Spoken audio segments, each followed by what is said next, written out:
नेप्से बजार अहिले किन घटिरहेको छ? पछिल्लो 15 दिनदेखि नेप्से लगातार तल झरिरहेको थियो र हिजो मात्र नेप्से 54.62 अङ्कले अर्थात् 2% घटेको छ, जुन भनेको एकदमै हामीले सार्प फल देख्न सक्छौं। हाम्रो चार्टले पनि ठूलो करेक्सन देखाइरहेको छ। आज हामी यो गिरावटको राजनीतिकरण र टेक्निकल विश्लेषण दुवै हेर्नेछौँ। यो भिडियो अन्त्यसम्म हेर्नुहोस् किनभने यो जानकारीले तपाईको लगानी बचाउन सक्दछ। सबैभन्दा पहिले नेप्से बजार किन घटिरहेको छ भनेर कुरा गरौँ। मुख्य कारण हो हाम्रो देशको राजनीतिक अस्थिरता। नेप्से बजार राजनीतिकसँग एकदमै रियाक्टिभ हुने गर्दछ। पहिलोको कुरा गर्दाखेरि सत्ता परिवर्तन हुँदा होस् या गठबन्धन परिवर्तन हुँदा हो यसका सिधा असर नेप्सेमा परेको कुरा हामीलाई त थाहा नै छ। र अहिले पनि बजार घट्नुको एक मुख्य कारण भनेको हालै भइरहेको राजतन्त्र पक्षधरको प्रदर्शन हो।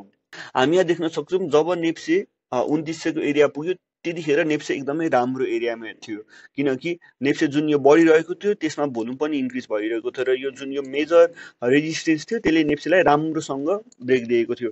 यसले चाहिँ हामीले के प्रेडिक्ट गरेको थियौं भन्दा चाहिँ नेप्से थोरै करेक्सन आएर चाहिँ नेप्सेले चाहिँ अर्को यात्रा भनेको चाहिँ 3000 को गर्नेछ। तर त्यो नभन्दै यो जब यतिखेर यो बिचतिर थियो त्यतिखेर चाहिँ अब राजा फर्काउने अनि त्यसपछि राजतन्त्रवादीहरूको चाहिँ आन्दोलन सुरु भयो, जसले गर्दाखेरि मार्केटमा अलिअलि डर पैदा भयो र हामी यहाँ देख्न सक्छौं यो सार्प डाउनफल। यतिखेर चाहिँ एउटा राम्रो अङ्कसहित नेप्सेले चाहिँ तल गएको थियो।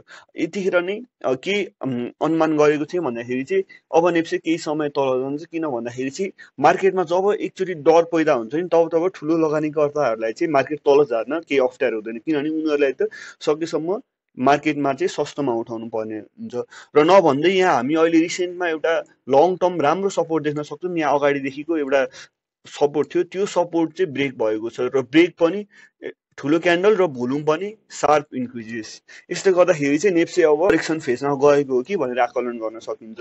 र अब तलको सपोर्टहरूको कुरा गर्दाखेरि चाहिँ एउटा हामीले इमिडिएट सपोर्ट चाहिँ 2580 मा भेट्न सक्छौं र त्यो भन्दा तल 2460-61 को एरियामा चाहिँ अर्को सपोर्ट छ, जसमा चाहिँ मार्केट चाहिँ पुगेर चाहिँ माथि जान सक्दछ। अब यो भन्दैमा चाहिँ हामीले यो एरियामा किनिहाल्नुपर्छ भन्ने चाहिँ होइन, किनभने चाहिँ हाम्रो रिस्क क्यापेसिटी कस्तो छ, सेन्टिमेन्ट नराम्रो छ, हल्का कन्फर्मेसन कुरेर किन्ने कि अथवा होइन म सर्टेन पैसा चाहिँ अहिलेदेखि नै हाल्न थाल्छु र हरेक सपोर्टमा उठाउँछु अथवा माथि गयो भने थोरै कन्फर्मेसन आएपछि अलिक बढी पैसा हाल्छु। यो स्ट्र्याटेजी चाहिँ तपाईहरुले आफै बनाउनु पर्ने हुन्छ, किन भन्दाखेरि चाहिँ यो मार्केट कतिखेर फर्किन्छ भनेर यो मैले त के कुनै माइकलालले पनि भन्न सक्दैन।